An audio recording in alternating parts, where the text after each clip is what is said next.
ان الحمد للہ نحمده ونستعینه ونستغفره ونعوذ باللہ من شرور انفسنا ومن سیئات اعمالنا من يهده اللہ فلا مضل له ومن يضلل فلا هادی له واشهد ان لا الہ الا اللہ وحدہ لا شریک له واشهد ان محمدا عبدہ ورسولہ اما بعد فإن خير الحديث كتاب الله وخير الهدي هدي محمد صلى الله عليه وآله وسلم وشر الأمور محدثاتها وكل محدثة بدعة وكل بدعة ضلالة وكل ضلالة في النار. أعوذ بالله السميع العليم من الشيطان الرجيم من همزه ونفخه ونفثه. بسم الله الرحمن الرحيم. رب اشرح لي صدري ويسر لي امري واحلل عقدة من لساني يفقهوا قولي. بسم الله الرحمن الرحيم. ان الله وملائكته يصلون على النبي يا ايها الذين آمنوا صلوا عليه وسلموا تسليما. اللهم صل على محمد وعلى آل محمد كما صليت على إبراهيم وعلى آل إبراهيم إنك حميد مجيد. اللهم بارك على محمد وعلى آل محمد كما باركت على إبراهيم وعلى آل إبراهيم إنك حميد مجيد. اللهم ربنا آتنا في الدنيا حسنة وفي الآخرة حسنة وقنا عذاب النار. لا إله إلا أنت سبحانك إني كنت من الظالمين. حسبنا الله ونعم الوكيل ولا حول ولا قوة إلا بالله العلي العظيم. یا حی یا قیوم برحمتک استغیث اصلح لی شأنی کلہ ولا تکلنی الی نفسی طرفۃ عین آمین. الحمدللہ آج 27 اپریل 2019 کو سنڈے کے دن قرآن کلاس نمبر 323 میں ہم انشاءاللہ تعالی سورۃ القلم کا ترجمہ اور مختصر تشریح کور کریں گے.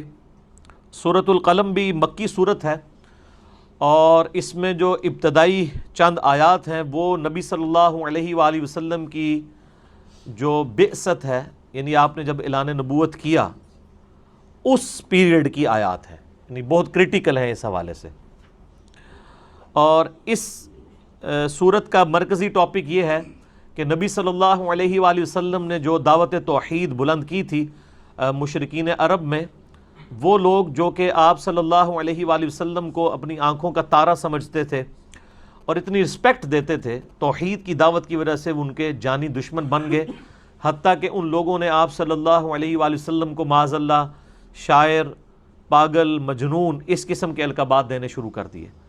ایسی صورتحال میں دائی جو ہوتا ہے ظاہر ہے کہ وہ ڈس ہارڈ ہو جاتا ہے. تو آپ صلی اللہ علیہ وآلہ وسلم کی دل جوئی کے لیے اس میں آیات نازل ہوئیں اور آپ صلی اللہ علیہ وآلہ وسلم کو تسلی دی گئی کہ بالآخر آپ کا ہی غلبہ ہوگا. اور یہ اس زمانے میں بات ہو رہی ہے کہ جب گنتی کے لوگ مسلمان ہیں، اور پہلے ہی پریڈکشن کی جا رہی ہے کہ آپ بے فکر رہیں کہ ایک دن آئے گا کہ آپ کو غلبہ نصیب ہوگا. اور پھر اس کے اینڈ کے اوپر اللہ تعالیٰ نے ایک اپنے اولو العزم پیغمبروں میں سے ایک پیغمبر سیدنا یونس علیہ نبینا وعلیہ الصلاۃ والسلام کی مثال پیش کی ہے کہ جس طرح انہوں نے بے صبری کا مظاہرہ کیا اور اللہ تعالیٰ کی وحی کا انتظار کیے بغیر ہی وہ نکل گئے اپنی قوم کو چھوڑ کر. آپ صلی اللہ علیہ وآلہ وسلم نے ایسا نہیں کرنا، الٹیمیٹلی آپ کو کامیابی نصیب ہوگی. اور اس صورت کا آغاز بھی حروف مقطعات سے ہو رہا ہے. قرآن حکیم میں 3 صورتیں ایسی ہیں جن کا آغاز حروف مقطعات میں سے سنگل جو ایک حرف ہے اس سے ہوتا ہے. ایک سورہ صاد ہے، دوسری سورہ قاف ہے، اور تیسری یہ سورہ قلم ہے جسے سورہ نون بھی کہا جاتا ہے. باقی تو آپ کو پتہ ہے ایک سے زیادہ بھی، یاسین، حامیم، اور اسی طریقے سے کاف، ہا، یا عین، صاد، وہ زیادہ، یعنی ایک ایک حرف سے جو 3 صورتیں شروع ہوتی ہیں، سورہ صاد، سورہ قاف اور سورہ نون جسے سورۃ القلم بھی کہا جاتا ہے. اور یہ بھی بڑی ایک اہم بات ہے کہ سورۃ القلم یا سورہ نون، اس کی ایک خصوصیت اس حوالے سے بھی ہے کہ اس میں جو یہ حروف مقطعات میں نون کا جو لفظ ہے نا، اس کا مطلب بھی قرآن پاک میں اللہ تعالیٰ نے کھول کے بیان کر دیا ہے. سورۃ الانبیاء کے اندر اللہ تعالیٰ نے حضرت یونس علیہ السلام کا ذکر کیا کہ جب وہ مچھلی کے پیٹ میں ان کو اللہ تعالیٰ نے عطاب فرماتے ہوئے رکھا، اس دوران انہوں نے وہاں پر دعا مانگی تھی، لا الہ الا انت سبحانک انی کنت من الظالمین۔ تو وہاں پہ حضرت یونس علیہ السلام کے لیے یونس کا لفظ نہیں آیا بلکہ وَذَنُّونَ، اور نون والا۔ نون عربی زبان میں مچھلی کو بھی کہتے ہیں، تو ذَنُّونَ نون والا، ٹھیک ہے۔ جس طرح آتے ہیں ہم کہتے ہیں ذل جلال والاکرام، ویسے تو آپ ذل جلال والاکرام، ذل جلال والاکرام، وہ تینوں یعنی حالتیں عربی کے پوائنٹ آف ویو سے درست ہوتی ہیں اپنی اپنی حالت میں۔ تو ذا جو ہے یہ والا کے لیے استعمال ہوتا ہے، تو ذنون نون والا یعنی مچھلی والا۔ تو عربی میں نون، صرف نون جو ہے یہ مچھلی کے لیے بھی لفظ بولا جاتا ہے، ٹھیک ہو گیا۔ تو نون والقلم وما یسطرون، یہاں سے یہ سورت سٹارٹ ہو رہی ہے۔ اب یہ نون کیسے پھر ریلیٹ کیا ہم نے؟ ایک تو سورۃ الانبیاء میں آ گیا ذنون، اور دوسرا اس سورت کے اینڈ کے اندر جا کے آپ کو ملے گا حضرت یونس علیہ السلام جو مچھلی کے پیٹ میں رہے، ان کے حالات و واقعات کا ذکر۔ اعوذ باللہ من الشیطان الرجیم، بسم اللہ الرحمن الرحیم۔ نون والقلم وما یسطرون، نون قسم ہے قلم کی، وما یسطرون اور اس کی جو لکھ رہے ہیں، قلم کی قسم اور جو لکھ رہے ہیں ان کی بھی قسم۔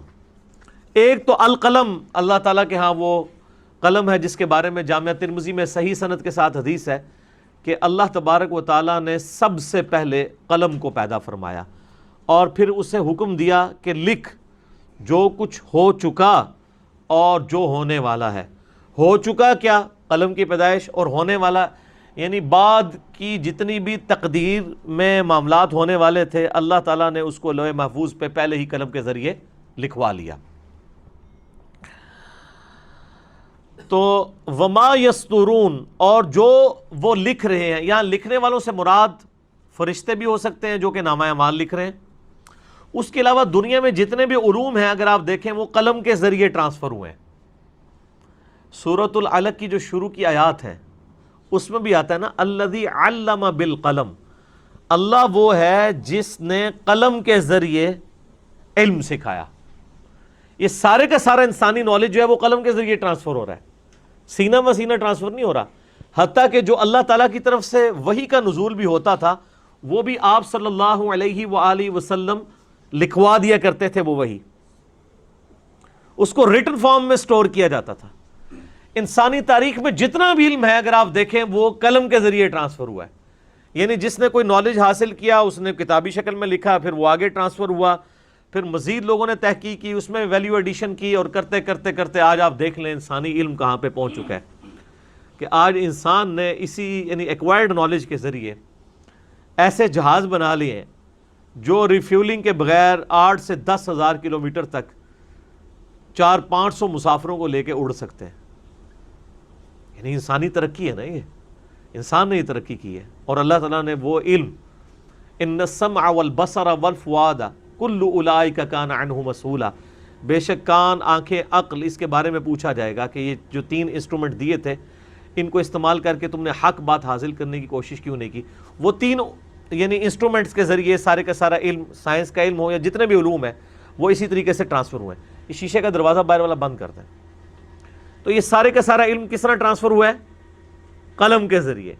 تو اللہ تعالیٰ فرما رہا ہے کہ نون یعنی مچھلی کی قسم، والقلم وما یسطرون قلم کی قسم، اور جو کچھ لکھا جا رہا ہے اس کی بھی قسم۔ یعنی آج تک انسانی تاریخ میں جو کچھ لکھا گیا، چاہے فرشتے نامہ اعمال لکھ رہے ہوں یا باقی علم جو ٹرانسفر ہو رہا ہے لکھنے، وہ تمام چیزیں اس پر گواہ ہیں۔ کس بات پر؟ ما انت بنعمت ربک بمجنون، اے نبی صلی اللہ علیہ وآلہ وسلم آپ اپنے رب کی نعمت کے ساتھ، اپنے رب کے فضل سے مجنون نہیں ہے۔ جو شخص جنون کا شکار ہوتا ہے، یہ جن کا لفظ بھی تو ہم استعمال کرتے ہیں نا عربی میں بھی اردو میں، جن کہتے ہیں ان سین چیز کو، چونکہ جن نظر نہیں آتا نا، تو اس لیے اسے جن بولا جاتا ہے.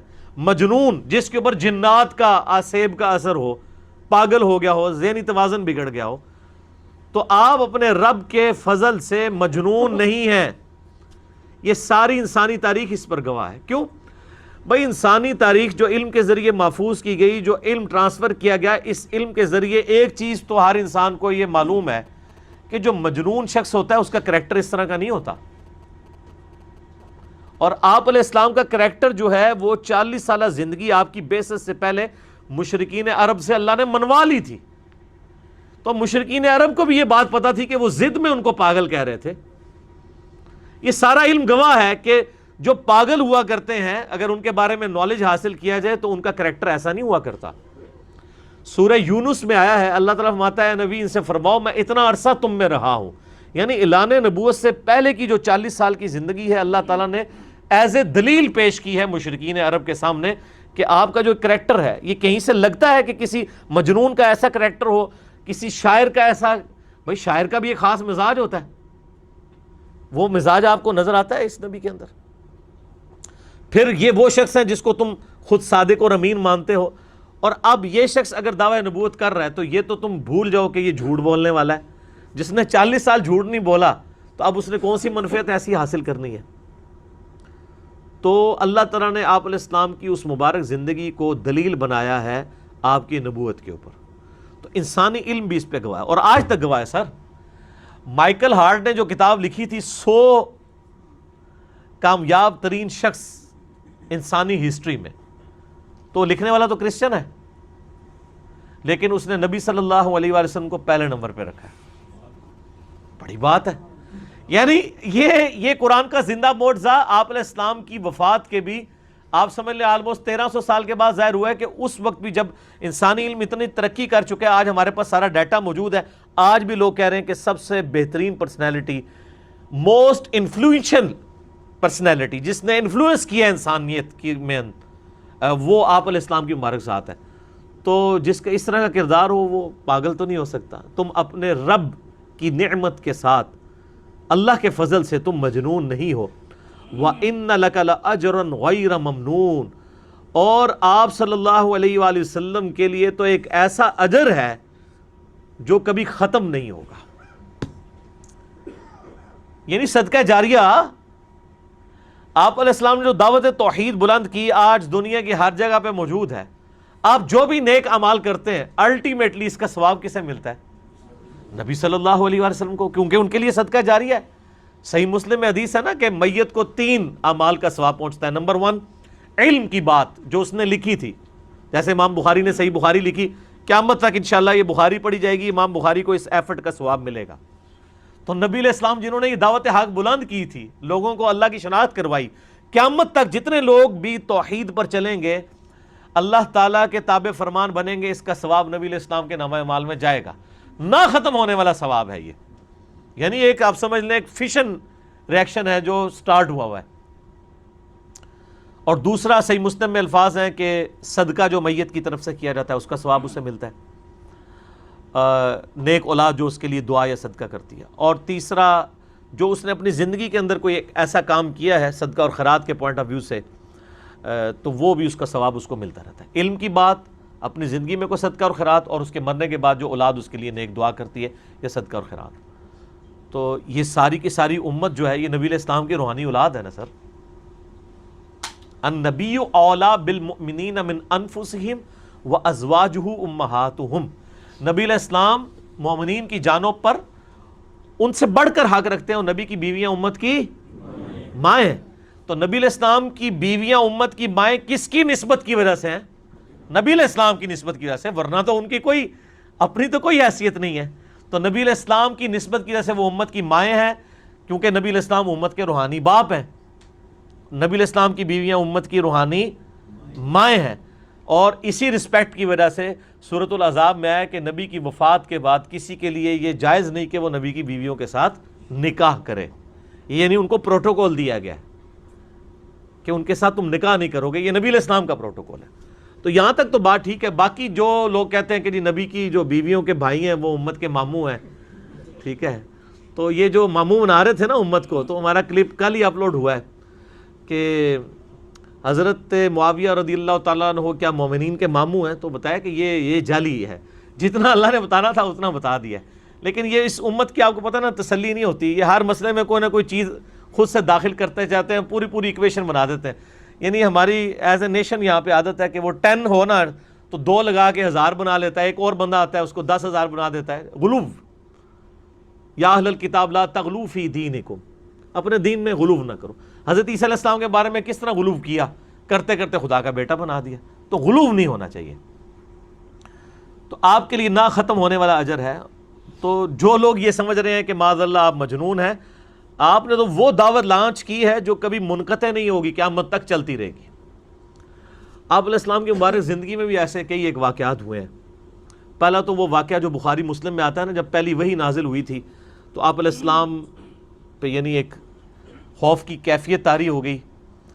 گھر آئے اور سیدہ ختیجہ سے کہا کہ مجھ پہ کمبل اڑا دو۔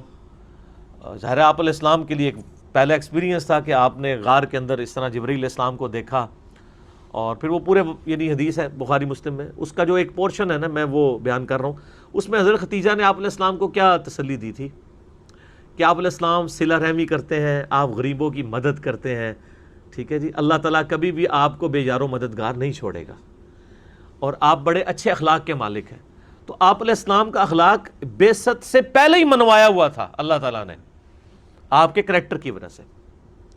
اسی لیے ہم کہتے ہیں کہ نبی جو ہے وہ پیدائشی طور پر نبی ہوتا ہے، البتہ اس کی بعثت جب اللہ تعالیٰ چاہے فرماتا ہے، اس کو خود نہیں پتا ہوتا کہ میں پیغمبر ہوں، وہ اللہ تعالیٰ کی پروٹیکشن میں ہوتا ہے۔ خود اگر پتا ہو تو ایک دن گزارنا مشکل ہو جائے، 40 سال انتظار کرنا، ورنہ تو ہوتا ہے سیدہ ختیجہ سے نبی علیہ السلام کہتے ہیں میں 40 سال سے انتظار میں تھا، شکر آج فرشتہ آ گیا اور میں اب کام شروع کروں۔ الٹا آپ علیہ السلام کے اوپر یعنی ایک وہ کیفیت طاری ہوگی۔ پھر بخاری مسلم کے الفاظ ہیں، سیدہ ختیجہ جو ہیں ورقہ بن نوفل کے پاس لے گئیں جو ایک عیسائی عالم تھے، اور سیدہ ختیجہ کے وہ کزن بھی لگتے تھے۔ انہوں نے جب بات سنی انہوں نے کہا کہ یہ وہی ہے جو موسیٰ علیہ السلام پہ آئی تھی، ان قریب آپ کی قوم آپ کو آپ کے شہر سے نکال دے گی۔ نبی علیہ السلام فرمایا وہ کیسے، میری تو اتنی عزت کرتے ہیں۔ تو انہوں نے کہا آپ سے پہلے بھی جن جن لوگوں نے یہ دعوت حق بلند کی ہے نا، ان کی قوموں نے ان کے ساتھ یہی کیا ہے، تو دیکھ لیں یہی کچھ ہوا ہے۔ تو اب یہ اسی پورے پس منظر میں دیکھیں کہ آپ کی قوم جو آپ کو اتنا یعنی آپ سے فیصلے کروایا کرتی تھی، آپ کو صادق و امین سمجھتی تھی، اسی قوم نے مجنون کہنا شروع کر دیا۔ لیکن یہاں پہ ایک اہم بات میں آپ کو بتاؤں، کچھ لوگ تو دشمنی میں مجنون کہہ رہے تھے نا، اور کچھ لوگ جو مجنون کہہ رہے تھے پوری ہمدردی کے ساتھ کہہ رہے تھے، کیونکہ یہ حقیقت بات ہے کہ آپ علیہ السلام بعثت نبوی سے پہلے آپ ایک بڑی ڈائنامک لائف گزار رہے تھے۔ صحیح بخاری مسلم میں آتا ہے آپ کی زندگی کا جب 40واں سال شروع ہوا لیونر ایئرز کے اعتبار سے، چاند کے مہینوں کے اعتبار سے، دوسرے مہینوں کے اعتبار سے آپ 38واں سال کہہ لیں جو ہمارے اسٹیبلش ہے سولر ایئرز، تو ام عائشہ کہتی ہیں، یعنی ام عائشہ نے خود تو نہیں یہ دیکھا، ظاہر آپ علیہ السلام نے ان کو بتایا کہ آپ کا دل دنیا سے اچاٹ ہو گیا اچانک۔ اس سے پہلے آپ مکے کے کامیاب تاجر تھے، اور مکے کی امیر ترین عورت آپ کی بیوی تھی سیدہ ختیجہ۔ تو 40ویں سال میں آپ کا دل دنیا سے اچاٹ ہوا، آپ 3-4 دن کے لیے سامان باندھ کے نا یعنی گھر سے تو غار حرا میں چلے جایا کرتے تھے، مکے کے بالکل قریب ہی غار حرا ہے، تقریباً آپ سمجھے 40-50 منٹ لگتے ہیں اس پہاڑ کی چوٹی پہ پہنچتے ہیں۔ الحمدللہ میری 12 حاضری بھی ہوئی ہے، اور اس یعنی غار پہ اگر آپ کھڑے ہوں تو آپ کو قبلہ شریف سامنے نظر آتا ہے، بہت بلندی پہ ہے وہ غار۔ تو اب ایک شخص جو بڑی ڈائنامک لائف گزارا تھا اچانک لوگوں سے ملنا جلنا چھوڑ گیا، اور اتنی بلندی پہ جا کے غار میں بیٹھ رہا ہے، اور اس وقت آج بھی وہ بیابان میں ہے غار، جبکہ اتنی آبادی ہو چکی ہے اس زمانے میں، آپ سوچیں، اور پھر وہ غار میں رات گزار رہا ہے اکیلا، اور کچھ دنوں کے بعد آ کے ان کی یہ حالت ہے کہ کب کبھی طاری ہے اور زبان سے کلمات ایسی فصیح عربی بول رہے ہیں، تو بعض لوگوں کو گمان ہوا لگتا ہے کوئی آسیب چڑھ گیا، ظاہر ہے اکیلا بندہ بیٹھا ہو تو معاملہ ہو سکتا ہے ایسا۔ تو بعض لوگ اس اعتبار سے ہمدردی والا معاملہ بھی کرتے تھے، وہ یہ سمجھتے تھے کہ آپ صلی اللہ علیہ وآلہ وسلم کے ساتھ یہ جو معاملہ ہے واقعی آپ کے ساتھ کوئی جنات کا اثر ہو گیا، تو وہ ہمدردی کے ساتھ بھی آپ علیہ السلام کو یعنی مختلف لوگ ارینج کرتے تھے کہ یا اگر آپ کو کوئی جن یعنی کا اثر ہے تو وہ اتارا جائے۔ اس حوالے سے صحیح مسلم میں ایک حدیث ہے ایک شخص تھا اس زمانے میں، اس کا نام تھا ضماد، دواد کے ساتھ، اردو میں ہم زوئیں بھی بول دیتے ہیں، ضماد. تو وہ بڑا مشہور تھا، صحیح مسلم میں آتا ہے کہ وہ لوگوں کے جن نکالا کرتا تھا، اس کی ایکسپرٹیز تھی اس فیلڈ کی نا. تو وہ جب مکے آیا نا تو لوگوں نے کہا کہ جی یار یہاں پہ ایک مریض موجود ہے، تم آئے ہوئے ہو تو دیکھ لو اسے، نبی علیہ السلام کے بارے میں. نعوذ باللہ. تو وہ خود نبی صلی اللہ علیہ وآلہ وسلم کے پاس حاضر ہوا اور کہا کہ اے محمد، مجھے پتہ چلا آپ کے بارے میں اس طرح آپ کے اوپر کوئی اثر ہے، تو اگر آپ چاہیں تو میں آپ کا علاج کر دیتا ہوں، تو مجھے کافی ایکسپرٹیز ہے اس فیلڈ میں. اس کو کیا پتا تھا کہ آگے کیا ہونے والا ہے. اس نے بس اتنا جملہ بولا، آپ علیہ السلام نے اس کو کوئی جواب نہیں دیا، کوئی غصہ نہیں کھایا. آپ نے فرمایا ان الحمد للہ نحمدہ ونستعینہ ونستغفرہ ونعوذ باللہ من شرور انفسنا ومن سیئات اعمالنا من یہدہ اللہ فلا مضل لہ ومن یضلل فلا ہادی لہ واشہد ان لا الہ الا اللہ وحدہ لا شریک لہ واشہد ان محمدا عبدہ ورسولہ. یہ خطبہ آپ نے پڑھا. سر یہ اتنی فصیح زبان میں خطبہ ہے اور گاڈ اورینٹڈ خطبہ ہے، اللہ کے گرد گھومتا ہے. تو وہ ایک دم نہ اس کے اوپر روب داری ہو گیا. اس نے کہا یہ آپ نے کیا کلمات پڑھے ہیں، دوبارہ سنائے. آپ نے پھر دوبارہ خطبہ پڑھا. پھر اس نے کہا ایک اور دفعہ سنائے. تیسری دفعہ سنایا. اس نے کہا واللہ جس پہ مجنون کا اثر ہو اس کی یہ حالت نہیں ہوتی. یہ ایسے فصیح الفاظ ہیں اور بلیغ الفاظ ہیں جو میں نے پہلے نہیں سنے. آپ اپنا ہاتھ آگے بڑھائیں، میں آپ کے ہاتھ پہ بیعت کر کے اسلام قبول کرتا ہوں. تو وہ مسلمان ہو گیا. علاج کرنے آیا تھا اور اپنی روحانی بیماری کا علاج اس نے کروا لیا. یہ حدیث صحیح مسلم میں ہے اور مشکات المصابیح کی 3 جلد میں جو علامات النبوہ والا چیپٹر ہے، نبی علیہ السلام کی نبوت کی علامتیں، ان میں آپ کو یہ حدیث مل جائے گی صحیح مسلم کے حوالے سے. تو یہ آپ علیہ السلام کی مبارک زندگی میں اس طرح کے واقعات ہوتے تھے. وَإِنَّكَ لَعَلَىٰ خُلُقٍ عَظِيمٍ، اور بے شک آپ اخلاق کے بلند ترین درجے کے اوپر فائز ہیں. یہ ہے اصل بات میرے بھائی، کہ جو اخلاق کے بلند ترین درجے پر فائز ہو اس وقت جب اس نے ابھی بعثت والا معاملہ نہ ہوا ہو، اس کے بارے میں اس طرح کے گمان رکھنا تو یہ صرف لوگوں کی ہٹ درمی ہے. آپ کا اخلاق تو ہم نے پہلے ہی منوایا ہوا ہے. آپ اعلان نبوت سے پہلے ہی اخلاق کے بلند ترین درجے پہ ہیں. یہ یاد رکھیے گا، یہ اعلان نبوت کے بعد کا ذکر نہیں ہے. آپ آلریڈی اخلاق کے بلند ترین درجے پر فائز ہیں. جو اتنے بڑے اخلاق کا مالک ہو اس کے اندر اس طرح کے کریکٹر کی کمزوریاں نہیں ہوتی ہیں جو کسی مجنون میں یا شاعر کے اندر ہوتی ہیں. صحیح مسلم میں حدیث ہے نا، عائشہ سے کسی نے پوچھا سلام اللہ علیہا ورضی اللہ تعالی عنہا کہ بتائیں کہ نبی علیہ السلام کا اخلاق کیسا تھا. تو عائشہ نے کیا فرمایا تھا؟ قرآن پڑھ کے دیکھو، نبی علیہ السلام کا اخلاق قرآن ہی تھا. اتنا جامع جواب دیا. یعنی قرآن کا جو مطلوب انسان ہے اخلاقیات کے اعتبار سے، اس کو کوئی اگر پریکٹیکلی مجسم فارم میں دیکھنا ہے تو آپ علیہ السلام کی مبارک ذات تھی. یعنی قرآن پاک ایک ماڈل کتاب ہے نا اس حوالے سے کہ اللہ تعالیٰ کو کیسا بندہ چاہیے، کس قسم کے بندے اللہ کو پسند ہیں. تو اس میں اگر کسی نے اس کو پریکٹیکلی قرآن کو دیکھنا ہے، قرآن مجسم اگر دیکھنا ہے، یعنی قرآن اگر جسم کی حالت میں سامنے آتا تو نبی علیہ السلام کی مبارک ذات ہے. اس کا یہ مطلب تھا کہ نبی علیہ السلام کا خلق قرآن ہی تھا. مراد یہ کہ قرآن جس قسم کا انسان چاہتا ہے وہ پریکٹیکلی اگر دیکھنا ہے تو نبی علیہ السلام کی مبارک ذات تھی. فَسَتُبْصِرُ وَيُبْصِرُونَ، اے نبی علیہ السلام ان قریب آپ بھی دیکھ لیں گے اور یہ بھی دیکھ لیں گے بِأَيِّكُمُ الْمَفْتُونَ، کہ تم میں سے کون مجنون ہے. یہ کہتے ہیں آپ مجنون ہیں، یہ وقت بتائے گا کہ یہ مجنون ہے یا نعوذ باللہ آپ ہیں. ان ربک هو اعلم بمن ضل عن سبیلی، تیرا رب خوب جانتا ہے کہ کون اس کے راستے سے بہکا ہوا ہے.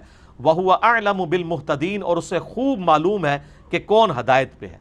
یعنی اللہ کھڑا ہے آپ کی پشت پہ، ان قریب اللہ تعالیٰ آپ کو ان پہ غلبہ دے گا. فلا تطع المکذبین، اے نبی علیہ السلام آپ نے ان کی بات ہرگز نہیں ماننی جو اللہ کی اس دعوت توحید کو جھٹلا رہے ہیں. ودوا لو تدہنوا فیدہنون، ان کی تو تمنا ہے کہ آپ تھوڑی سی نرمی دکھائیں تو وہ بھی نرم پڑ جائیں. سر یہ بڑی کریٹیکل آیت ہے. یہ پوری کی پوری دعوت کس شخصیت کے اوپر کھڑی ہوئی ہے؟ اسلام کی، نبی علیہ السلام کی ذات.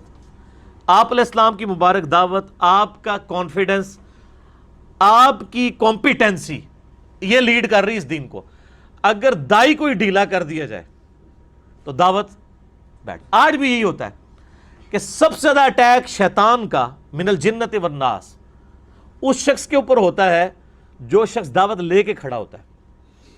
آپ کو پتہ ہے پچھلے 100 سالوں میں 60,000 کتابیں لکھی گئی ہیں نبی صلی اللہ علیہ وآلہ وسلم کے خلاف. دنیا میں کسی شخص کے خلاف اتنی کتابیں نہیں لکھی گئی, اور ان 100 سالوں میں سب سے زیادہ تیزی سے اسلام بھی پھیلا ہے. یہ حیران کن بات ہے. پچھلے دنوں جو ہالینڈ میں آپ کو پتہ ہے اس جماعت کا ایک سرگرم کارکن جو نبی علیہ السلام کے خلاف کتاب لکھنے بیٹھا خود ہی مسلمان ہو گیا. تو سر یہ نبی علیہ السلام کو اللہ تعالیٰ نے جو ہے وہ قیامت تک کے لیے ایک پروٹیکشن دی ہے نا. وَرَفَعْنَا لَكَ ذِكْرَكَ, ہم نے تیرے لیے تیرا ذکر بلند کیا. ٹھیک ہے.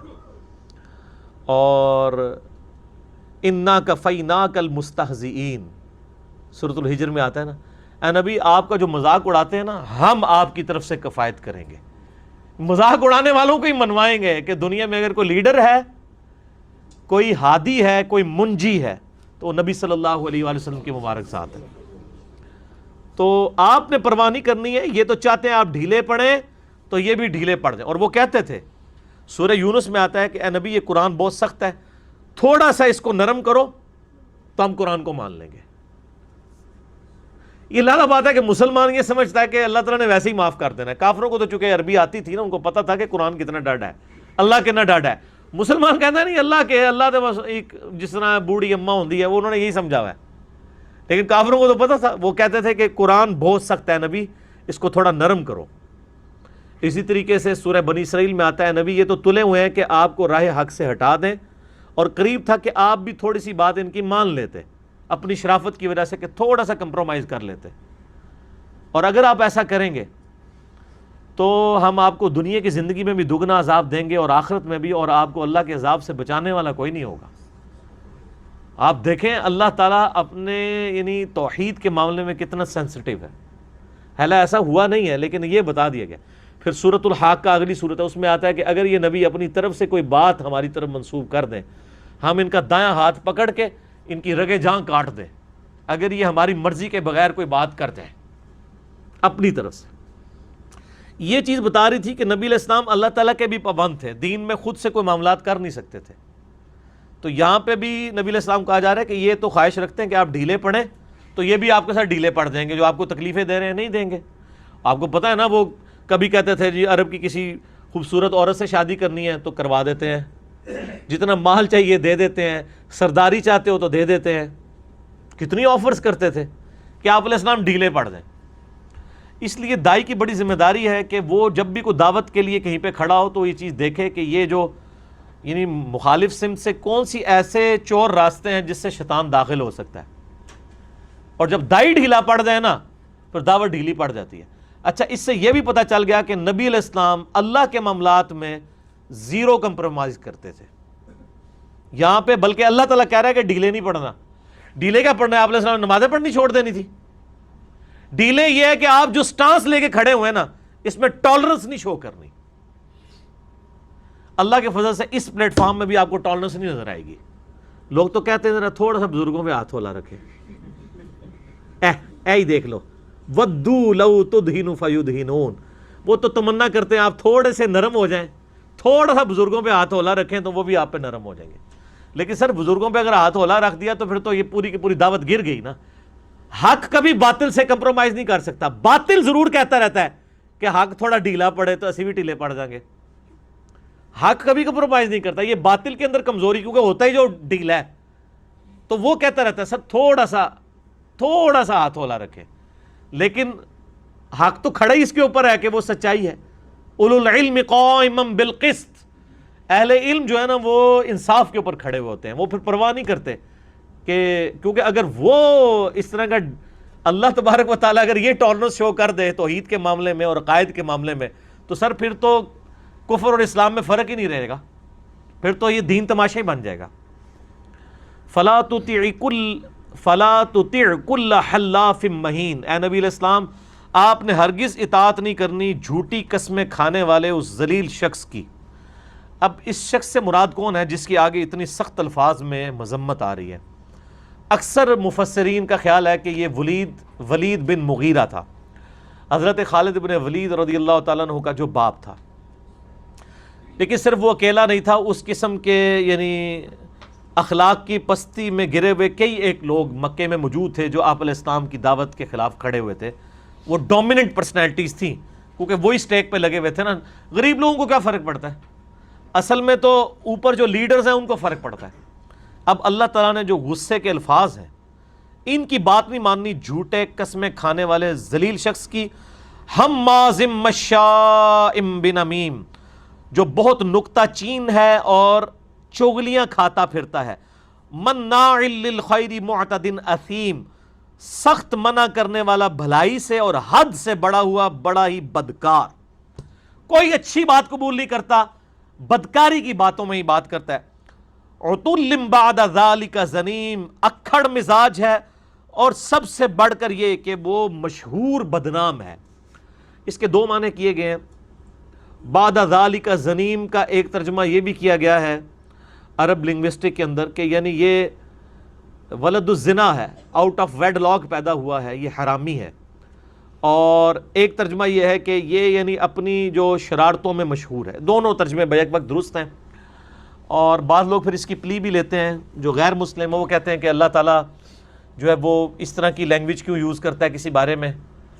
تو اللہ تعالیٰ چونکہ بندے والا معاملہ تو اللہ کے ساتھ نہیں ہے، اللہ تو خالق ہے، وہ کسی کی یہ والی غلطی ہائی لائٹ کر سکتا ہے کہ جس کی اپنا یعنی سٹیٹس یہ ہے کہ وہ یعنی یہ ولید بن مغیرہ کے بارے میں مشہور تھا کہ یہ آؤٹ آف ویڈ لاک پیدا ہوا ہے، تو جس کی اپنی مشہوری اس معاملے میں ہے، وہ ہمارے نبی جو ایک اونچے نسب سے تعلق رکھنے والے ہیں، اچھے اخلاق کے مالک ہیں، ان کے بارے میں بکواسات کرتا ہے۔ لیکن اس کی بنیاد کے اوپر ہم آج کوئی شخص نبی علیہ السلام کی مخالفت کرے تو اس کو ہم بعد ذالک زنیم نہیں کہہ سکتے، کیونکہ یہ جو سٹیٹس ہے یہ تو علم الغیب سے تعلق رکھتا ہے۔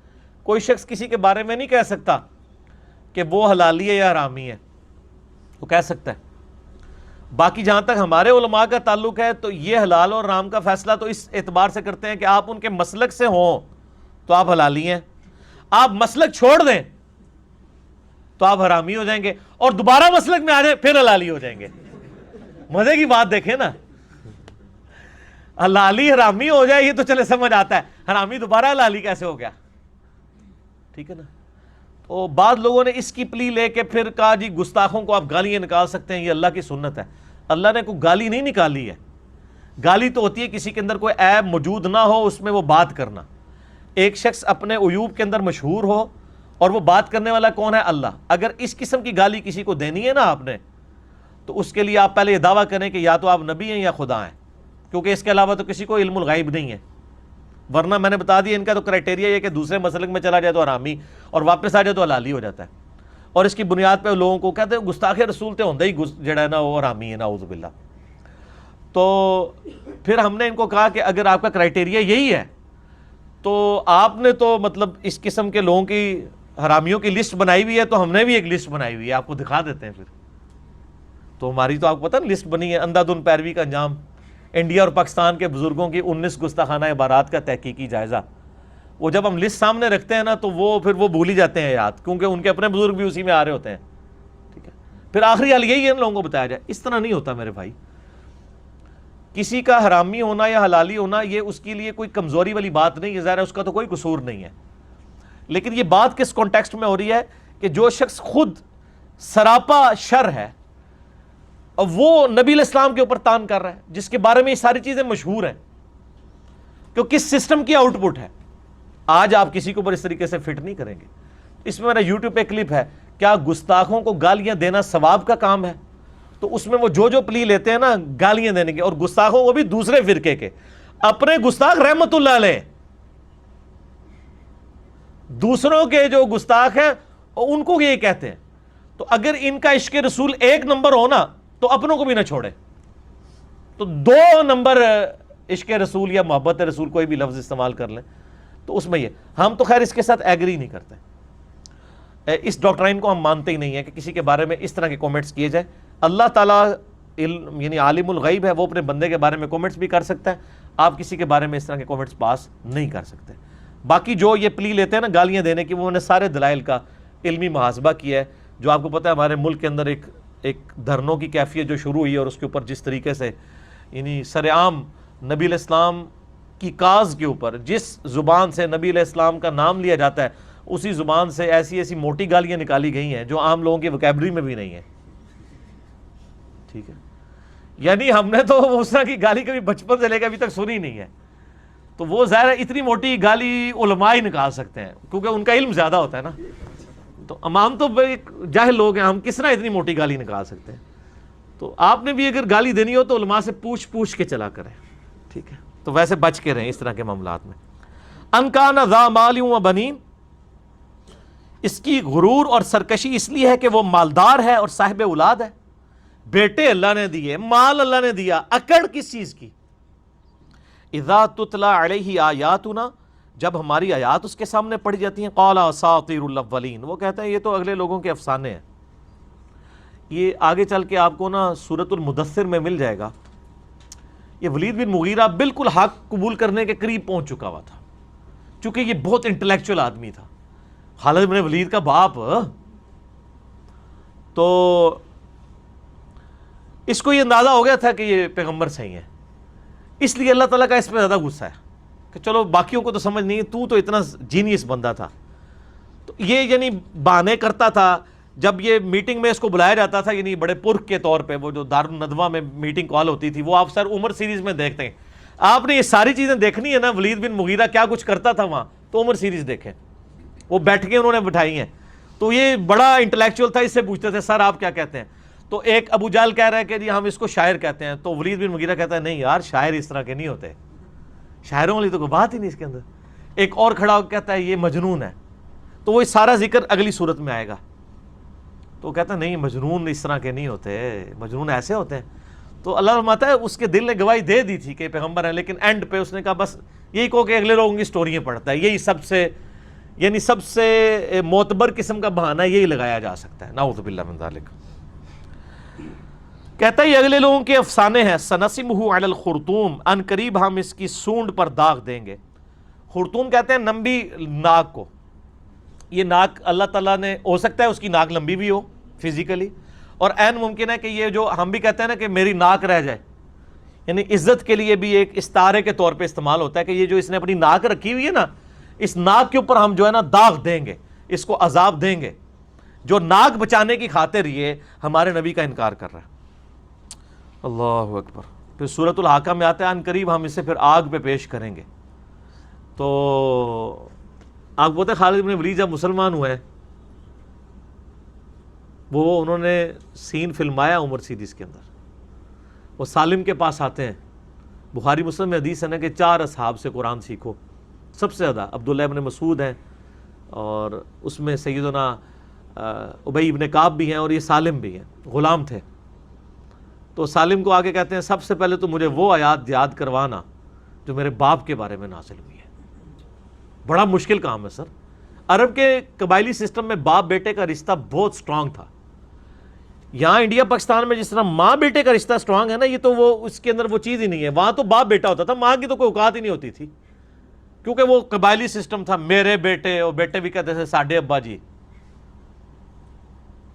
تو بڑا مضبوط رشتہ. اب ایک شخص 19 سال کے بعد اسلام قبول کر رہا ہے، اور اس دین کو کہ جس کی مخالفت میں اس کا باپ مرا ہوا ہے، اور اس کے بارے میں وہ قرآن میں آیات موجود ہیں کہ ہم دوزخ پہ چڑھائیں گے، تو اس کے لیے کتنا یعنی دل پہ پتھر رکھنا ہے. تو انہوں نے وہ سین پھر فلمایا ہے. وہ آیات پڑھتے ہیں، وہ پھر پیچھے پیچھے ریپیٹ کرتے ہیں. تو اسی لیے جن کے ماں باپ زندہ ہیں ان کو کوشش کرنی چاہیے کہ دعوت توحید ان پر پیش کرے، تاکہ اپنی زندگی کے اندر اس یعنی ذمہ داری سے سبکدوش ہو جائے. اصل کامیابی تو یہ ہے نا کوئی شخص اپنے ماں باپ بیوی بچوں کو آخرت کے عذاب سے بچا لے.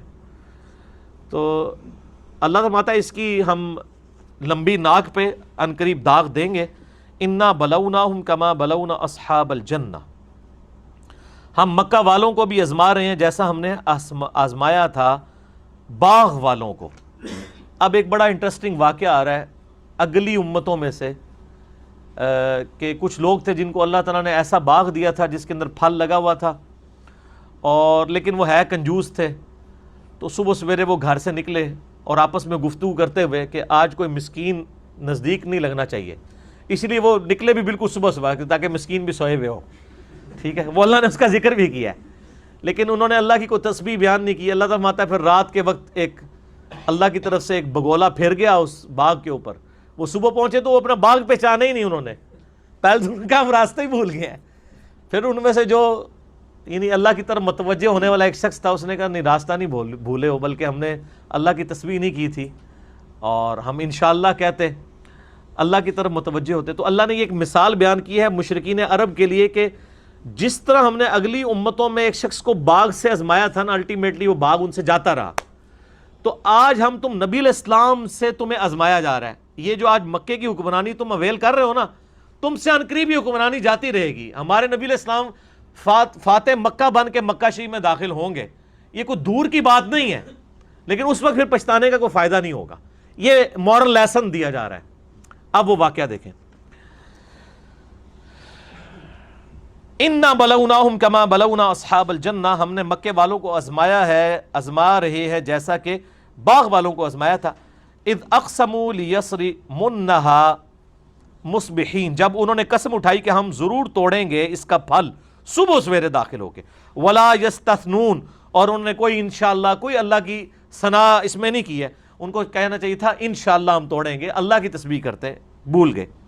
فطاف علیہا طائف من ربک وہم نائمون، پس چکر لگا گیا اس باغ پر ایک چکر لگانے والا آپ کے رب کی طرف سے۔ کوئی ایک ہوائی بگولا آیا، کوئی ٹورنیڈو آیا، کوئی ہوائی جھکڑ آیا، یا کوئی اللہ کی طرف سے آگ کا بگولا آیا تو وہ پورے باغ کے اوپر پھیر گیا، سب کچھ صفایا کر گیا۔ فاصبحت کالصریم، چنانچہ وہ لہلہاتا ہوا باغ کٹے ہوئے کھیت کی مانند ہو گیا۔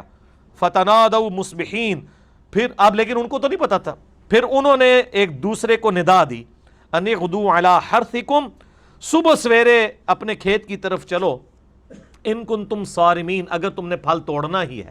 فانطلقوا، وہ چل پڑے، وہم یتخافتون، اور ایک دوسرے کو چپ کے کہتے جا رہے تھے، اللہ یدخلنہ اليوم علیکم مسکین، دیکھنا آج کوئی مسکین یہاں داخل نہ ہو۔ یہ لوگ ادھر آ جاتے ہیں یعنی ہٹے کٹے داخل ہو جائیں گے اور آ کے بھیک مانگنا شروع کر دیں گے، کوئی ان کو کچھ بھی نہیں دینا۔ وغدوا علی حرد قادرین، اور وہ بالکل صبح سویرے چلے یہ سمجھتے ہوئے کہ وہ اس پر قدرت رکھتے ہیں۔ صبح سویرے اسی لیے چلے کہ بس مسکینوں کے پہنچنے سے پہلے ہی سارا معاملہ کلیئر کر دیں، ہم کوئی آئے گا تو پھر مانگے گا نہیں، تو ہم پہلے ہی اس کو اپنا سمیٹ چکے ہوں گے۔ فلما رأوها، پھر جب وہ باغ کو انہوں نے دیکھا، قالوا انا لضالون، وہ کہنے لگے ہم تو لگتا ہے راستے ہی بھول گئے، اپنی جگہ ہی پہچانے سے ایسا کو اللہ نے حلیہ بگاڑ دیا۔ ان کا نہیں، یہ تو ہو ہی نہیں سکتا، یہ تو وہ لگتا ہے کوئی راستہ بھول گئے ہیں۔ بل نحن محرومون، نہیں لگتا ہے ہمیں تو محروم کر دیا گیا ہے، ہماری قسمت پھوٹ گئی ہے۔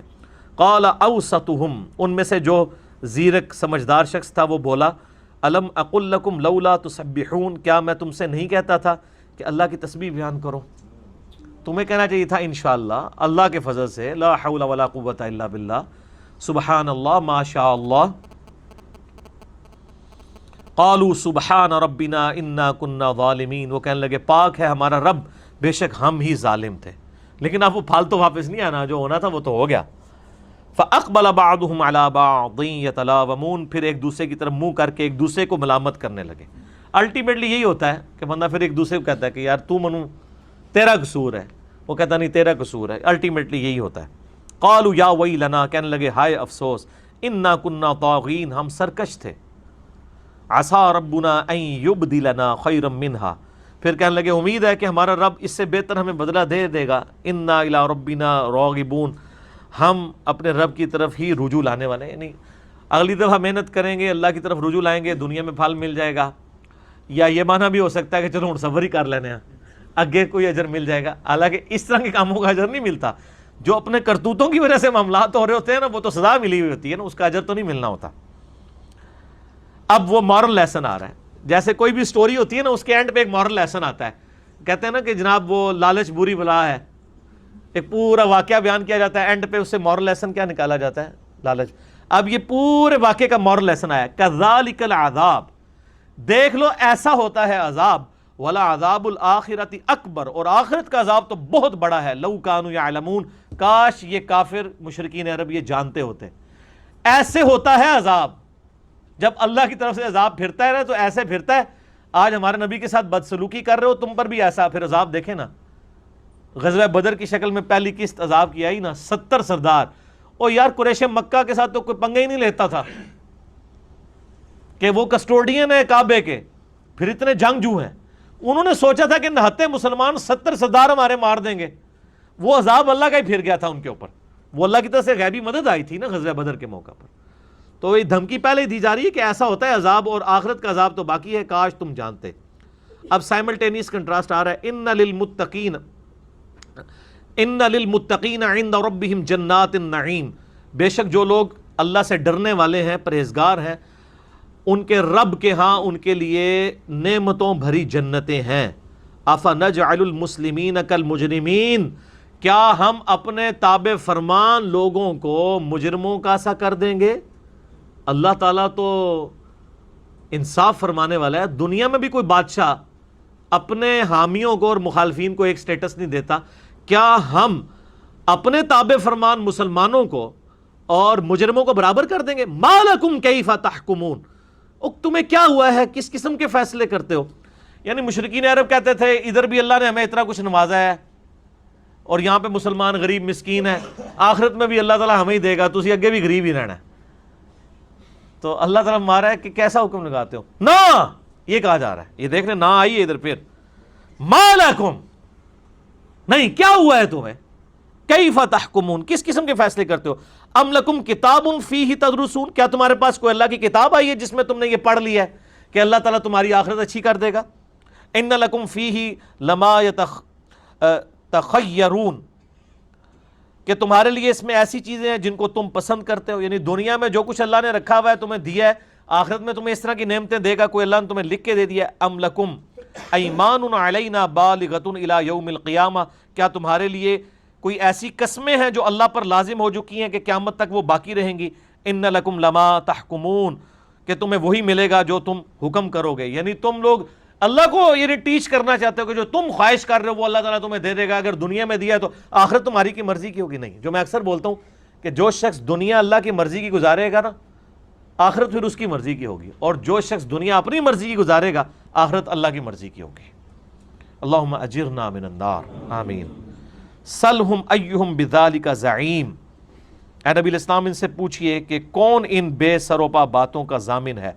ام لہم شرکاء، کیا ان کے پاس کوئی شریک ایسے گواہ موجود ہیں جو یہ تم نے دعوے کیے کہ آخرت بھی ہماری اچھی ہوگی، کوئی اللہ تعالیٰ نے کوئی ضامن مقرر کیے ہیں؟ فَلْيَأْتُوا بِشُرَكَائِهِمْ إِن كُنتُمْ إِن كَانُوا صَادِقِينَ، اگر یہ لوگ اپنے اس وعدے میں سچے ہیں اس قسم کے دعووں کے اندر، تو وہ لے آئیں وہ گواہ کون سے ہیں جن سے اللہ نے یہ وعدہ کیا ہوا ہے کہ ان کی کافروں کی آخرت اچھی ہو جائے گی۔ اب آخرت کا ذکر آ رہا ہے جی بڑے جاندار انداز میں، یوم یکشف عن ساق، جس روز پردہ اٹھایا جائے گا ایک پنڈلی سے۔ اب یہ آیات متشابہات میں سے ہے، صحیح بخاری میں آتا ہے کہ قیامت والے دن اللہ تعالیٰ کی پنڈلی کھولی جائے گی۔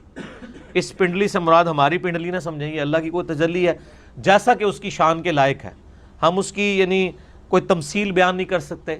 لیس کمثلہ شیء وہو السمیع البصیر، اللہ کی مثل کوئی شے نہیں ہے اور وہی دیکھنے والا ہے، سننے والا ہے۔ یہ قیامت کے دن کوئی ایک تجلی کھولی جائے گی، صحیح بخاری میں آتا ہے اور قرآن پاک میں بھی وہی چند ایک الفاظ وہی موجود ہیں کہ جب قیامت والے دن اللہ کی پنڈلی کھولی جائے گی تو وہ پنڈلی کی وجہ سے میدان محشر چمک اٹھے گا جیسا کہ اس کی شان کے لائق ہے۔ تو جو دنیا میں اللہ تعالیٰ کو سجدہ کیا کرتے تھے نا، تو وہ بے ساختہ اللہ کے سامنے سجدے میں گر پڑیں گے۔ خدا کو سامنے دیکھ لیں گے تو سجدے میں گریں گے نا۔ اچھا، اب جو اللہ کے مجرم تھے دنیا میں، جو نماز نہیں پڑھتے تھے، دنیا میں خدا کو سیریس نہیں لیتے تھے، وہ بھی سجدے میں گرنا چاہیں گے، لیکن بخاری کے الفاظ ہیں کہ ان کی جو کمر ہے نا وہ تختہ بن جائے گی، چاہیں گے بھی تو نہیں کر سکیں گے۔ یہاں بھی لوگ کہتے ہیں نہیں وہ قبر کے ہمیں سوال پتہ ہے جواب دے لیں گے، نہ، یہ وہ دلیل ہے اس کی۔ سجدہ تو وہ بھی کرنا چاہیں گے لیکن وہ کمر ہی ٹیڑھی ان کی سیدھی رہے گی، یوں ٹیڑھے کر ہی نہیں سکیں گے۔ تو اس دن سے پہلے اللہ کے سامنے جھک جائیں کہ جب کمر تختہ بن جائے، تو پھر ہی قیامت والے دن بھی اللہ کے سامنے آپ جھک سکیں گے۔ تو اس کا ذکر صحیح بخاری میں بھی ہے، قرآن میں بھی آپ دیکھیں قریب قریب وہی الفاظ موجود ہیں۔ جب وہ ساکھ کھولی جائے گی وَيُدْعَوْنَ إِلَى السُّجُودِ، تو لوگوں کو سجدے کی طرف بلایا جائے گا، فَلَا يَسْتَطِيعُونَ، تو اس وقت ان کو طاقت ہی نہیں رہے گی سجدہ کرنے کی، جو دنیا میں سجدہ نہیں کرتے تھے۔ خَاشِعَةً أَبْصَارُهُمْ، ندامت سے نگاہیں جھکی ہوئی ہوں گی، تَرْحَقُهُمْ ذِلَّةٌ، ذلت ان کے اوپر چھا رہی ہوگی، وَقَدْ كَانُوا يُدْعَوْنَ إِلَى السُّجُودِ، اور یہ وہ لوگ تھے جب دنیا میں انہیں اللہ کی طرف سجدے کے لیے بلایا جاتا تھا، وَهُمْ سَالِمُونَ، جبکہ وہ صحیح و سلامت تھے، اس وقت وہ سجدہ نہیں کرتے تھے۔ دنیا میں اللہ نے ان کو اختیار دیا تھا، دنیا میں تو ایسا نہیں ہوگا کہ کوئی شخص سجدہ کرنا چاہے تو کمر تختہ بن جائے، یا جو سجدہ نہ کرنا چاہے تو اللہ تعالیٰ اس کی کمر ہی توڑ دے۔ دنیا میں تو کھلی چھٹی ہے۔ اللہ تعالیٰ ہمارا دنیا میں ان کو اختیار دیا تھا نا، جب انہوں نے اپنے اختیار سے اللہ کو سجدہ نہیں نہ کیا تو آج وہ اختیار بھی ہم چھین رہے ہیں۔ جو دنیا میں اپنے اختیار سے اپنے رب کو چوز کرتا تھا، آج وہی اپنے رب کو رسپانس کر سکے گا۔ اسی لیے میں کہتا ہوں کہ یہ دولت وہ ہے جو جبرائیل کے پاس بھی نہیں ہے۔ جبرائیل نے اپنے خدا کو مانا ہے تو اپنی مرضی سے نہیں، بائی ڈیفالٹ کمپیوٹر کی لینگویج میں وہ بنا ہی اس کے لیے۔ انسان کو اللہ نے راستہ دیا، اِنَّا هَدَيْنَاهُ السَّبِيلَ اِمَّا شَاكِرًا وَإِمَّا كَفُورًا، ہم نے ہدایت کا راستہ واضح کیا ہے، چاہے تو شکر گزاری کی روش اختیار کرو، خواہ نہ شکری کی۔ اور سر اس پہ میں ایک جملہ بولتا ہوں کہ اگر جبرائیل علیہ السلام مجھ سے میرا ایمان ایکسچینج کرنا چاہیں تو میں ایکسچینج نہیں کرتا، کیونکہ یہ وہ کوالٹی ہے جو جبرائیل کے پاس بھی نہیں ہے، کہ اپنی مرضی سے اپنے رب کو چوز کرنا۔ اسی لیے کہا جاتا ہے اے فرشتے سے بہتر انسان بننا، یہ صحیح کہا جاتا ہے۔ اسی لیے آپ دیکھیں نا قرآن پاک میں کہیں آیا کہ جنت فرشتوں کے لیے نہیں، جنت اس کے لیے ہے کہ جس نے اپنی مرضی سے اپنے رب کو چوز کیا۔ تو اللہ تعالیٰ ماتا ہے جب یہ صحیح سلامت تھے اس وقت سجدہ نہیں کرتے تھے۔ فَذَرْنِي وَمَن يُكَذِّبُ بِهَذَا الْحَدِيثِ، تو اے نبی علیہ السلام مجھے چھوڑ دیں، میں جانوں اور یہ لوگ جانیں جو کہ اس کتاب کو جھٹلا رہے ہیں۔ اس الحدیث، یا یہاں الحدیث سے مراد قرآن ہے، یعنی آپ علیہ السلام نے صرف دعوت کا کام کرنا ہے، ٹینشن نہیں لینی، ان کی پرواہ نہیں کرنی، میں جانوں اور یہ ان کو دیکھیں میں کس طریقے سے کیا کروں گا۔ سَنَسْتَدْرِجُهُم مِّنْ حَيْثُ لَا يَعْلَمُونَ، ان قریب ہم انہیں بتدریج اس تباہی کی طرف لے جائیں گے کہ انہیں علم بھی نہیں ہوگا۔ تھیندے تھیندے تھی جاننے تو تھی گئے نا جی۔ ایک وہ وقت ہے کہ نبی علیہ السلام اپنی جان بچا کے رات کے اندھیرے میں مولا علی کو اپنے چرپائی پہ لٹا کے سیدنا ابو بکر کو ساتھ لے کے نکلے ہیں اپنی جان بچا کے، اور ایک وقت ہے کہ 10,000 صحابہ کے ساتھ فاتح کے طور پر مکے میں داخل ہو رہے ہیں، تو تھیندے تھیندے تھی گئے نا پھر سارے۔ تو اللہ تعالیٰ ہم ان قریب انہیں اس تباہی کی طرف لے جائیں گے اللہ کے ساتھ، پھر واللہ خیر الماکرین، اللہ کی تو خفیہ تدبیر پھر ایسی ہے کہ اس کا کوئی مقابلہ کر سکتا ہے۔ وَأُمْلِي لَهُمْ، انہیں مہلت دیں، إِنَّ كَيْدِي مَتِينٌ، میری خفیہ تدبیر بڑی پختہ ہے، میں نے جو چال چلنی ہے نا وہ ان کے وہم و گمان میں نہیں ہوگی۔ ام تسألهم اجرا وهم من مغرم مثقلون، اے نبی کیا آپ نے دعوت و تبلیغ کے بدلے میں ان سے کوئی اجرت مانگ لی ہے کہ اس تاوان کے بوجھ کے تلے یہ دب گئے اور آپ کی بات قبول نہیں کر رہے؟ یا تو ہونا کہ آپ دعوت توحید کے بدلے کے مجھے چندہ دو، میں نے تمہیں اللہ کا تعارف کروایا ہے تو مجھے اتنے پیسے دو، اتنی رقم دو، پھر تو سمجھ آتی ہے کہ یہ آپ کی دعوت قبول نہ کریں کہ جی پیسے دینے پڑتے ہیں، تو فری کام سارا چل رہا ہے۔ اس سے یہ بھی بات پتہ چلی کہ پیغمبروں کا طریقہ یہی ہے کہ مال پانی لے کے دعوت نہیں کرنی بلکہ فی سبیل اللہ کرنی ہے۔ یعنی یہ نبیوں کا طریقہ اللہ نے بتایا ہے کہ وہ اگر لوگوں کو اللہ کی طرف بلاتے ہیں تو اس کے عوض کچھ ڈیمانڈ نہیں کرتے۔ اور اس میں ایک لطیف سا اشارہ یہ ہے کہ اگر یہ شاعر سمجھتے ہو نا تو شاعر شاعری کرنے کے بعد کیا کہتا ہے؟ خدمت۔ جھوٹے قصیدے لکھتے ہیں تو پھر شاعروں کے اوپر لوگ پیسے نشاور کرواتے ہیں، جس طرح آج بھی مراسیوں کے اوپر کرواتے ہیں۔ میراثی وہ وراثت میں ان کے ساتھ چل رہے ہوتے ہیں، ان کی جھوٹی تعریفیں کر رہے ہوتے ہیں۔ کیوں کرتے ہیں؟ تاکہ ان کو پیسے دیے جائے۔ تو اگر نبی علیہ السلام نعوذ باللہ شاعر ہوتے تو یہ شاعری اتنا بہترین کلام جو تم چوری چھپے رات کو سنتے ہو، جب نبی علیہ السلام کعبے میں کھڑے ہو کے تلاوت کرتے تھے تو یہ سب لوگ رات کے وقت سنتے تھے۔ مزہ تو آتا تھا نا عربی سننے کا، پھر ایک شستہ عربی، پھر اللہ کا پیغمبر پڑھ رہا ہو تو اس طرح کا کلام جو مفت سن رہے ہو، وہ تم سے کوئی اجرت تو نہیں مانگ رہے یہ کلام سنانے کی برکت سے، جس طرح آج کل وہ محفل نعت کے بعد پیسے ہی لیتے ہیں نا، کوئی مفت نہیں پڑھنا آمدہ. اور اتنے ہوشیار ہیں کہ انہوں نے اپنے منشی رکھے ہوئے ہوتے ہیں تاکہ کل کو کوئی کہے تو وہ کہیں کہ یہ ہمارے سے آپ کی کوئی بات ہوئی تھی، اچھا وہ پیسے لیے ہیں ہمیں تو پتہ ہی نہیں ہے. اسکیپ روٹ رکھا ہوا ہے. ٹھیک ہے، خود بات بھی نہیں کرتے ہیں. اپائنٹمنٹ لینی ہے تو وہ پہلے کہتے ہیں جی ریٹرن ٹکٹ بھی ہونا چاہیے اگر کراچی سے آ رہے ہیں. اور پھر جو بہت بڑے نعت خان ہیں وہ تو لاکھوں میں بات کرتے ہیں. ٹھیک ہے، چھوٹے موٹے بھی. اور اب دیکھیں اس کو دیکھا دیکھی ایک نعت خانی بھی ایک پروفیشن بن گیا. آپ نے دیکھا چھوٹے چھوٹے بچے مارکیٹ میں آ گئے ہیں. یہ کیوں آئے ہیں؟ کیونکہ ان کے بڑوں نے دیکھا کہ پوری زندگی حلال کی کمائی کر کے کھانا یہ تو بڑا مشکل کام ہے، تو یہ تو ثواب کا ثواب دنیا بھی بنے گی اور آخرت بھی، جو ان کو کہانی کرائی گئی ہے یہ تو آگے جا کے پتہ لگے گا. تو انہوں نے کہا بچہ نعت خان بنا لو. پہلے کہتے سر بچہ جڑا ہے وہ مولوی بنا لو. لیکن سر مولوی کتنی کمائی کرے گا بیچارہ، اس کو تو روزانہ 5 پڑھانی پڑیں گی روزانہ، پھر مہینے بعد کو تنخواہ ملے گی. یہ تو جناب 1 ربیع الاول لگا دیں تو کئی سال پار ہیں. کتنے آپ چھوٹے چھوٹے نعت خان ہیں انہوں نے اپنی گاڑیاں نکلوائی ہوئی ہیں جناب. اور پھر بلکہ اب تو عورتیں بھی میدان عمل میں اتر آئی ہیں، جو عورتوں کا میلاد پڑتی ہیں انہوں نے بھی اپنی گاڑیاں رکھی ہوئی ہیں، ڈرائیور رکھے ہوئے ہیں، بکنگ کرواتی ہیں، دوسرے شہروں میں جا کے نعت خوانی کرتی ہیں. تو سر یہ اتنا، یعنی میں تو اب دعوت کے کام میں لگا ہوں تو مجھے اندازہ ہوا ہے کہ ہم تو کسی سے مانگتے نہیں ہیں، تو ہمیں کروڑوں روپے آفر ہوتا ہے، تو جو لوگ مانگتے ہیں وہ تو کتنا اکٹھا کر سکتے ہیں. یہ اتنی بڑی، یعنی ظاہر ہے وجہ یہ ہوتی ہے کہ لوگ سمجھتے ہیں کہ ہم تھوڑا سا مال لگا کے تو اپنے حرام مال کو بھی حلال کر لیں گے اور جنت میں جانے کا سبب ہو جائے گا. اسی لیے دیکھتے ہیں یہ بدکار عورتیں بھی جو ہے نا 11ویں دلوائی دیتی ہیں، محرم کی نیاز بھی دلواتی ہیں بڑی باقاعدگی کے ساتھ. وہ سمجھتی ہیں چلو کچھ نئے کام ہم بھی کر لیں، اور یہ ہماری نیکیاں ہماری برائیوں کو یعنی وہ پردہ ڈالیں گی. تو اس سے تو آپ پبلک کو تو دھوکہ دے سکتے ہیں، اللہ کو نہیں. تو اللہ تعالیٰ ماتا ہے اے نبی کیا آپ نے کوئی اجرت مانگ لی ہے کہ اس کے طرح دبے جا رہے ہیں؟ ام عندہم الغیب وہم یکتبون، کیا ان کے پاس کوئی غیب کی خبر آئی ہے جس کو وہ لکھ لیتے ہیں کہ ہم یعنی ان کے ساتھ آخرت میں ان کی مرضی کا معاملہ کریں گے؟ ایسا نہیں ہوگا. فاصبر، تو اے نبی آپ صبر کیجئے، لحکم ربک، اپنے رب کے حکم کا انتظار کریں، ایک دن آئے گا کہ آپ کو غلبہ نصیب ہوگا. ولا تکن کصاحب الحوت، دیکھیے آپ نے اس مچھلی والے کی مانند نہیں ہونا. کون؟ یونس علیہ السلام. اب یہ جڑ گیا نون کے ساتھ. میں نے بتایا تھا نون کا مطلب عربی میں مچھلی ہے. ذنون، مچھلی والا. تو آپ علیہ السلام نے ان کی مانند نہیں ہونا جو حضرت یونس علیہ السلام تھے.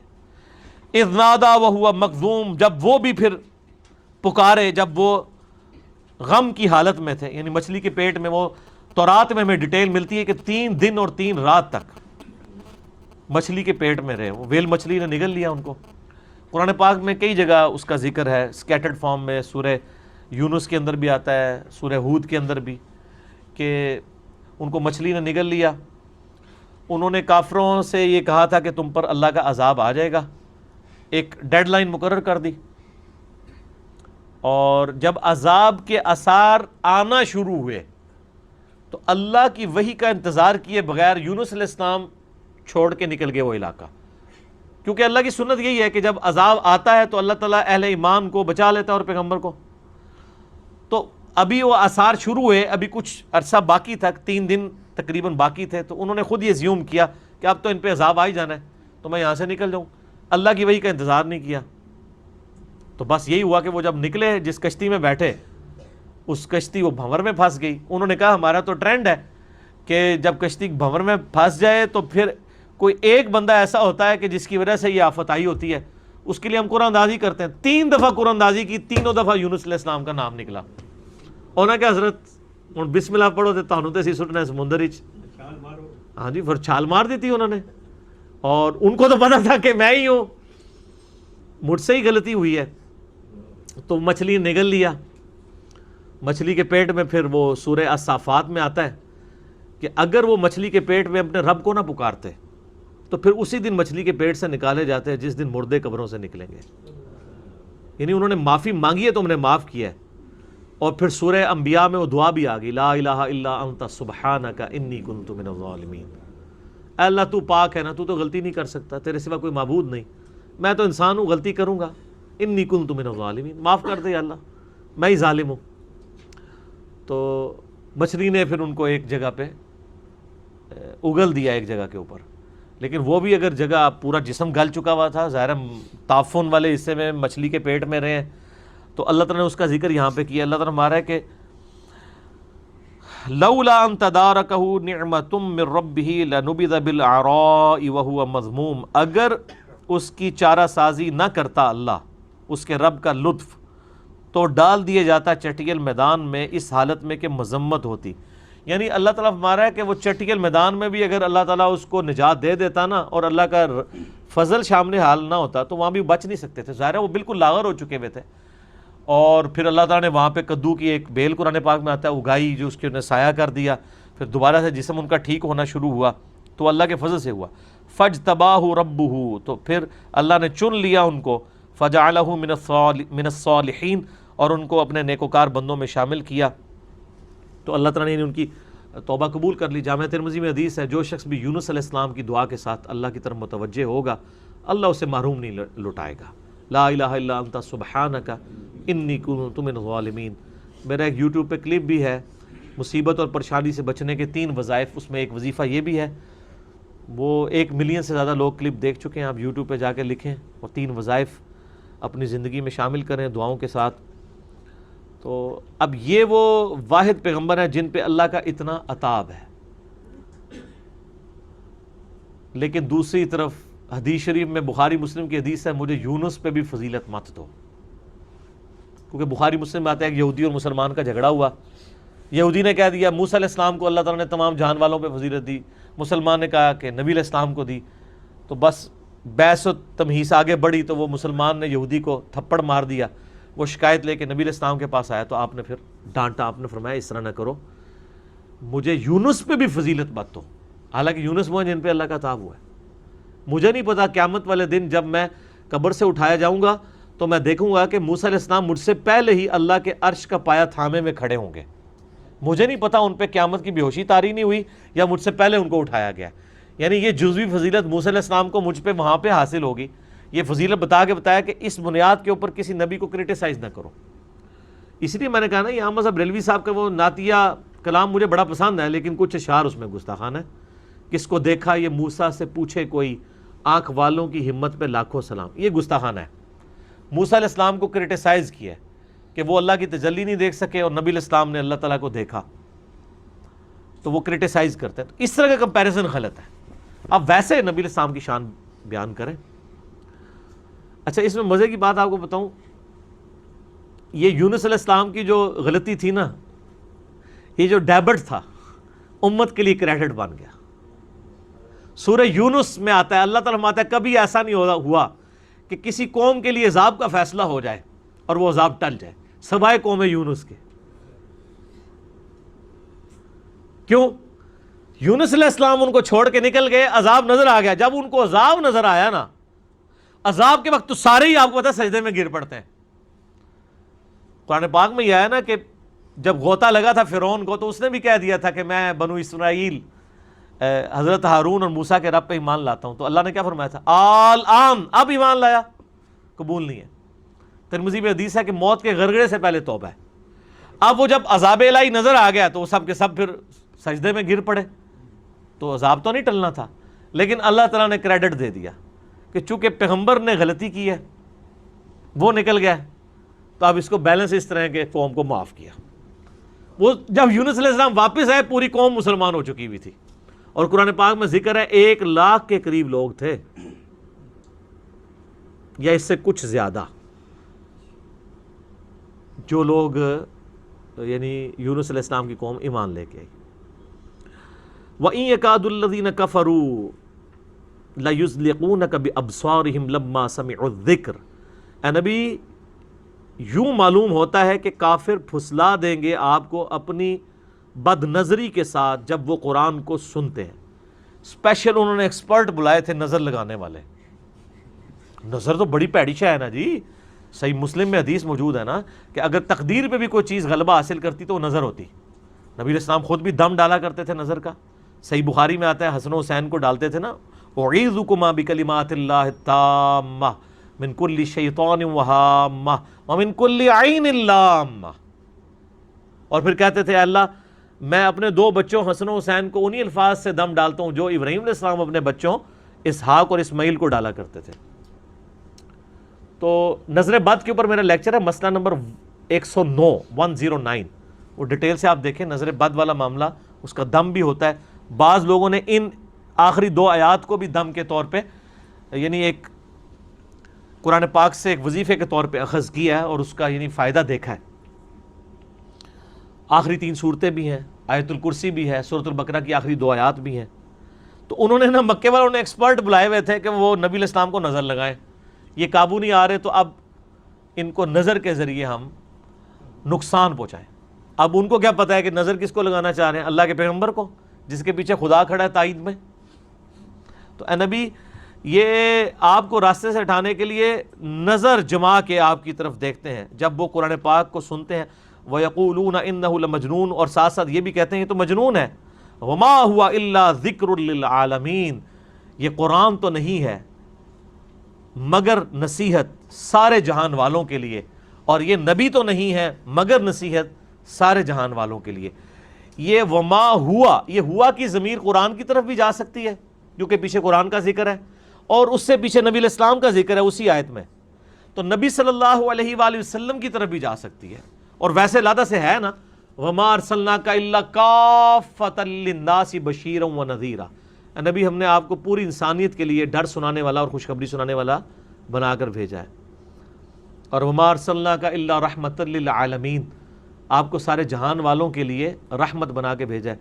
تو یہ نبی تو نہیں ہے مگر یاد دہانی، اللہ کی طرف بلانے والے، اللہ کی یاد دلانے والے، تذکیر کرنے والے سارے جہان والوں کے لیے۔ تو اس پہ یہ ہماری سورہ قلم مکمل ہوئی۔ انشاءاللہ اگلی دفعہ سورۃ الحاقہ سے شروع کریں گے۔ اللہ تعالیٰ سے دعا ہے جو حق بات میں نے کہی اللہ تعالیٰ ہمارے دلوں میں راسخ فرمائے، اگر جذبات میں میرے منہ سے کوئی غلط بات نکل گئی اللہ تعالیٰ ہمارے دلوں سے ہی معاف کر دے، ہمیں کتاب و سنت کی تعلیمات پر عمل کر کے دوسرے بھائیوں تک پہنچانے کی توفیق عطا فرمائے۔ اللہم صلی علی محمد وعلی آل محمد کما صلیت علی ابراہیم وعلی آل ابراہیم انک حمید مجید، اللہم بارک علی محمد وعلی آل محمد کما بارکت علی ابراہیم وعلی آل ابراہیم انک حمید مجید۔ سبحانک اللہم وبحمدک، اشہد ان لا الہ الا انت، استغفرک واتوب الیک، وما علینا الا البلاغ المبین۔ جزاکم اللہ خیرا۔